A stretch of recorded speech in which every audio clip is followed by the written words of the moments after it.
बाबर आजम, अचानक ये खबर क्यों आई कि बाबर आजम कराची किंग्स की तरफ से इस बार नहीं खेलेंगे। दो फ्रेंचाइज हैं जिसकी तरफ से बाबर आजम नहीं खेलेंगे, एक कराची किंग्स और दूसरा लाहौर कलंदर्स। यानी अगर कराची किंग्स की तरफ से वो नहीं खेलते हैं तो लाहौर कलंदर्स की तरफ से भी वो नहीं खेलेंगे। उनके पास ऑप्शन क्या बचती है? उनके पास इस्लामाबाद यूनाइटेड जो है, आप जानते हैं कि इस्लामाबाद यूनाइटेड के पक्के कैप्टन है शादाब खान। जब से मिसबाह अब क्रिकेट से रिटायर हुए थे उस वक्त से चल रहे हैं शादाब खान। तो इस्लामाबाद यूनाइटेड में भी उस तरह से स्पेस नहीं बनती है। कोयटा ग्लैडिएटर के जो मालिक हैं वो कह चुके हैं कि जब तक सरफराज अहमद बिंग क्रिकेटर खेल रहे हैं उनकी टीम के कैप्टन वो ही होंगे। तो कराची किंग्स बाबर आजम नहीं खेलना चाहते, तो फिर बाबर आजम कहाँ जाएंगे? एक जो चांस नज़र आ रहा है, जो एक नज़र आ रहा है वो है पेशावर ज़ल्मी। उसकी दो वजूहात हैं। एक, उनके पास कैप्टन नहीं है। दूसरी वजह मतलब वहाब रियाज हैं, मगर जाहिर है उस तरह से अपनी जब पहले वहाब रियाज हुआ करते थे वैसे उस शेप में अभी बज़ाहिर दिखाई नहीं दे रहे हैं। और जावेद अफरीदी की हमेशा यही रही है, जो खिलाड़ी पीक पे होता है उनको वो अपनी टीम में लाजमी लेते हैं। कोशिश कर रहे थे वो शाहीन अफरीदी की भी कि वो किसी ना किसी तरह से पेशावर ज़ल्मी में आ जाएं, मगर शाहीन अफरीदी खुद नहीं माने। खैर, और बाबर आजम की स्पेस नज़र आ रही है मुझे, ये कोई खबर नहीं है लेकिन मुझे लग रहा है कि शायद पेशावर ज़ल्मी में ही वो आ सकते हैं। अब सवाल ये पैदा होता है कि वो कराची किंग्स की तरफ से क्यों नहीं खेलना चाहते? उसकी बहुत बड़ी वजह है वसीम अकरम।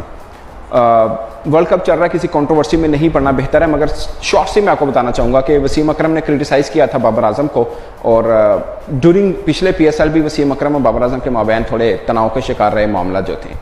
उसके बाद एक टीवी शो के अंदर वसीम अकरम ने बोला कि मैंने बाबर आजम को कहा कि आप नीचे खेलें, लेकिन बाबर आजम नहीं माने। ऐसे मौके पर बोला जब सब लोग उंगली उठा रहे थे बाबर आजम के ऊपर, उनकी कप्तानी के ऊपर, और ऐसे भी कुछ अल्फाज बोले जा रहे थे कि वो शायद अपने आप को बचाव के लिए ओपन कर रहे हैं और शायद टीम की ज़रूरत नहीं है। तो इतने बड़े चीज़ें हो रही थी, और इसके ऊपर बजाय इसके कि उनके कोच, क्योंकि कराची किंग्स के कोच हैं, हेड हैं बल्कि वसीम अकरम, उनका साथ देते। वसीम अकरम की ये स्टेटमेंट आग में तेल का काम किया था, और बहुत से लोग इसको क्रिटिसाइज़ कर रहे थे कि बाबर ऐसा क्यों कर रहे हैं। शायद भूल गया कि बाबर आजम के लगातार पिछले 2-3 साल से जो परफॉर्मेंस थी, और T20 में खासकर वो दुनिया में नंबर 1 पे रहने वाले, लंबे अरसे में नंबर 1 पे रहने वाले वाहिद क्रिकेटर हैं, और उन्होंने एक सल्तनत बिखेरी थी विराट कोहली की, तो उन पर तनकीद की गई थी। और वसीम अकरम जो कि उनके कोच हैं, उन्होंने बोला था कि बाबर आजम को बोला कि आप ओपन नहीं करें, नीचे खेलें। तो जो ज़राए हैं वो ये बता रहे हैं कि वसीम अकरम के साथ वो मज़ीद नहीं रहना चाह रहे हैं, काम नहीं करना चाह रहे हैं। तो कराची किंग्स को अलविदा, उन्होंने मैसेज तो दे दिया अलविदा का। और दूसरी खास बात ये है कि अब PSL के अंदर क्या होगा।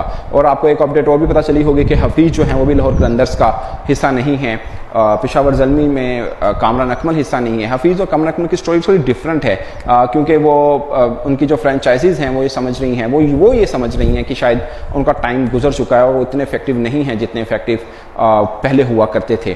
तो शायद उनको ऐसा लग रहा हो, मगर हफीज़ जो हैं पिछले PSL में तो खैर खूब खेले थे, और उसके बाद किसी सीरीज़ में उस तरह से वो नज़र नहीं आए हैं।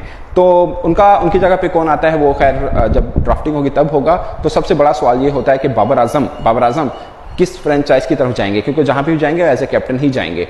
तो आपको क्या लगता है उनको किस फ्रेंचाइज में जाना चाहिए? कमेंट की सूरत में ज़रूर बताइएगा। आप तक के लिए इतना ही, इजाज़त दीजिए। अल्लाह हाफिज़।